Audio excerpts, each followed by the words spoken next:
j'espère que vous allez bien. On se retrouve aujourd'hui avec une nouvelle vidéo. Alors je vous propose de découvrir étape par étape comment réussir une brioche et je vous donne également des astuces, des conseils.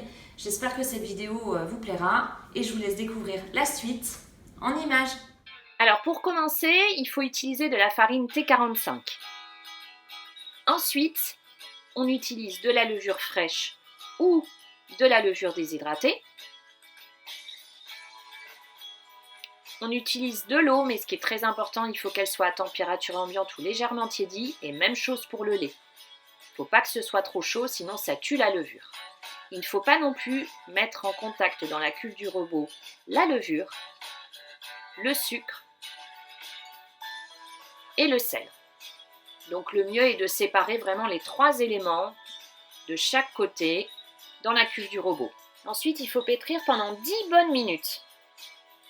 Et le mieux est d'utiliser la feuille du robot pour obtenir une mie bien filante. Ensuite, quand on a terminé de pétrir, on forme une boule et on recouvre d'une bassine ou d'un torchon et on laisse pousser dans un endroit bien chaud. La bassine est vraiment l'idéal.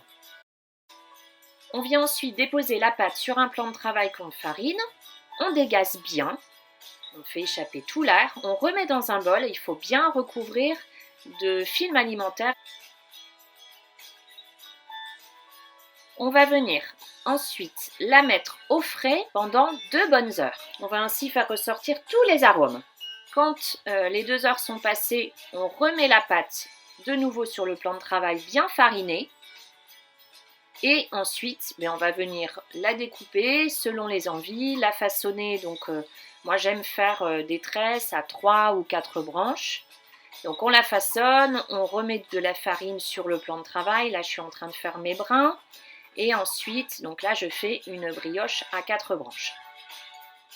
On la laisse à nouveau pousser pendant 1 heure. Donc, de nouveau, je mets une bassine et dans un endroit chaud. Si jamais il ne fait pas assez chaud à la maison, petite astuce, on met la brioche donc soit dans un moule, soit sur une plaque avec un bol d'eau chaude. Un bol d'eau bien avec de l'eau bien bouillante. Et le bol, on le met dans le four. On referme le four et comme ça, ça va pousser avec la chaleur forcément de l'eau chaude. Quand la brioche a doublé de volume, on la ressort ou on enlève la bassine. Et je viens alors soit battre un œuf et je vais venir donc la badigeonner avec.